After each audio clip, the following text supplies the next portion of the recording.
تاریخ میں بعض حکمران صرف اپنی فتوحات کی وجہ سے یاد نہیں رکھے جاتے بلکہ اس لیے بھی کہ انہوں نے اپنے دور کو امن، خوشحالی، علم اور انصاف کی علامت بنا دیا۔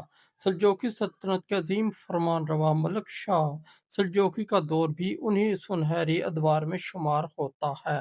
جب وہ تخت پر بیٹھے تو سلطنت پہلے ہی طاقتور تھی، لیکن ان کی قیادت نے اسے دنیا کی عظیم ترین اسلامی سلطنتوں میں شامل کر دیا۔ سن 1072 میں سلطان الپ ارسلان کی شہادت کے بعد ان کے بیٹے ملک شاہ نے سلطنت کی باغ دور سنبھالی۔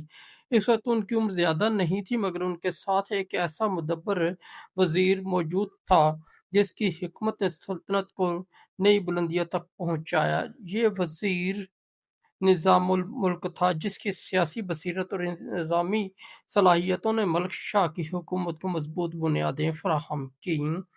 ملک شاہ نے اقتدار سنبھالتے ہی سب سے پہلے سلطنت کے اندرونی اختلافات کو ختم کیا۔ انہوں نے ان تمام طاقتوں کو متحد کیا جو بغاوت کا خطرہ بن سکتی تھیں۔ اس اتحاد نے سلطنت کو اندر سے مضبوط کیا اور عوام کو امن کا احساس دلایا۔ یہی امن بعد میں ترقی کی بنیاد ثابت ہوا۔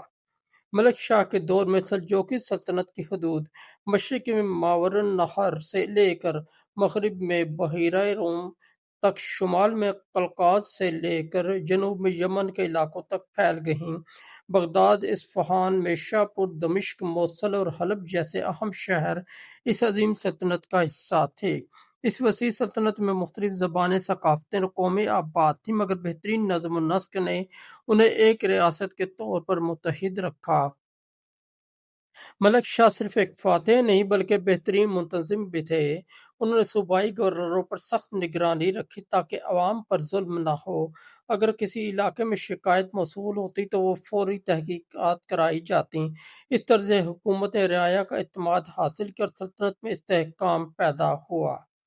سلجوقی سلطنت کے سنہری دور کی سب سے بڑی وجہ مضبوط معیشت تھی۔ شاہراہوں کی مرمت کی گئی، نئے پل تعمیر ہوئے، قافلوں کے لیے سرائیں بنائی گئیں اور تجارتی راستوں کو محفوظ بنایا گیا۔ تاجروں کو تحفظ ملا تو تجارت میں بے پناہ اضافہ ہوا۔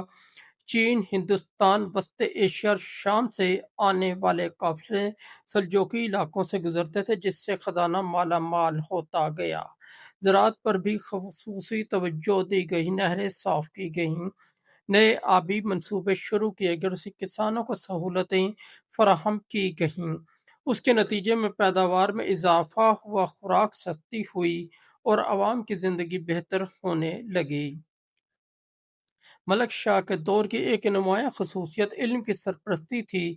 وزیر نظام الملک نے مختلف شہروں میں عظیم تعلیمی ادارے قائم کیے جو نظامیہ مدارس کے نام سے مشہور ہوئے۔ یہاں فقہ، حدیث، تفسیر، فلسفہ، ریاضی، فلکیات اور دیگر علوم پڑھائے جاتے تھے۔ ان مدارس نے اسلامی دنیا کو ایسے علماء دیے جن کی خدمات آج بھی یاد کی جاتی ہیں۔ علمی ترقی کے ساتھ ساتھ سائنسی تحقیق کو بھی فروغ ملا۔ ملک شاہ نے ماہرین فلکیات کو جمع کیا تاکہ ایک ایسا درست کیلنڈر تیار کیا جائے جو وقت کی پیمائش میں زیادہ قابل اعتماد ہو۔ ان علماء کی محنت سے جلالی کیلنڈر تیار ہوا جسے اپنے زمانے کے درست ترین کیلنڈروں میں شمار کیا جاتا ہے۔ یہ اس بات کا ثبوت ہے کہ سلجوقی دربار صرف جنگی طاقت ہی نہیں بلکہ علمی عظمت کا بھی مرکز تھا۔ ملک شاہ نے مساجد، مدارس، ہسپتالوں، کاروان سراؤں اور عوامی عمارتوں کی تعمیر پر بھی بھرپور توجہ دی۔ بڑے شہروں کو خوبصورت بنایا گیا اور شہری سہولتوں میں اضافہ کیا گیا۔ مسافروں کے لیے آرام گاہیں، پانی کے کنویں اور حفاظتی چوکیوں کا قیام عوامی فلاح کا ایک اہم حصہ تھا۔ ان کے دور میں انصاف کو غیر معمولی اہمیت حاصل تھی۔ قاضی آزادانہ فیصلے کرتے تھے اور قانون کی نظر میں امیر و غریب برابر تھے۔ یہی انصاف سلطنت کی مضبوطی کا اصل راز تھا، کیونکہ جب عوام کو یقین ہو کہ ان کے حقوق محفوظ ہیں تو ریاست مستحکم ہو جاتی ہے۔ اگرچہ سلطنت امن کی علامت تھی، مگر فوجی طاقت بھی اپنی مثال آپ تھی۔ سرحدوں پر مضبوط قلعے تعمیر کیے گئے اور فوج کو منظم رکھا گیا۔ بازنطینی سلطنت اور دیگر دشمن قوتیں سلجوقیوں کی طاقت سے خوفزدہ رہتی تھیں۔ یہی مضبوط دفاعی نظام سلطنت کے امن کی ضمانت تھا۔ ملک شاہ مذہبی رواداری کے بھی قائل تھے۔ مختلف علاقوں کے لوگوں کو اپنی مذہبی رسومات ادا کرنے کی آزادی تھی، جب تک وہ ریاستی امن کو نقصان نہ پہنچائے۔ اس برداشت نے مختلف قوموں کو ایک ریاست کے تحت متحد رکھا۔ اصفہان کو ملک شاہ نے اپنی حکومت کا اہم مرکز بنایا۔ یہ شہر صرف سیاسی دارالحکومت نہیں بلکہ علم، ادب، فن تعمیر اور تجارت کا عالمی مرکز بن گیا۔ دنیا کے مختلف علاقوں سے علماء، تاجر اور ہنرمند یہاں آتے تھے، جس سے شہر کی رونق مزید بڑھتی گئی۔ لیکن تاریخ کا ایک اصول ہے کہ کوئی بھی سنہرا دور ہمیشہ قائم نہیں رہتا۔ سن 1092 میں وزیر نظام الملک کو قتل کر دیا۔ یہ سلجوقی سلطنت کے لیے ایک بہت بڑا صدمہ تھا۔ چند ہی ہفتوں بعد سلطان ملک شاہ بھی اچانک وفات پا گئے۔ ان کی موت کے بارے میں مختلف روایات موجود ہیں، جن میں بیماری اور سازش دونوں کا ذکر ملتا ہے۔ ملک شاہ کی وفات کے بعد جانشینی کے تنازعات نے سلطنت کو کمزور کرنا شروع کر دیا۔ مختلف شہزادوں کے درمیان اقتدار کی کشمکش نے وہ اتحاد ختم کر دیا جس نے برسوں تک سلطنت کو مضبوط رکھا۔ یہی اندرونی اختلافات بعد میں سلجوقی طاقت کے زوال کا سبب بنے۔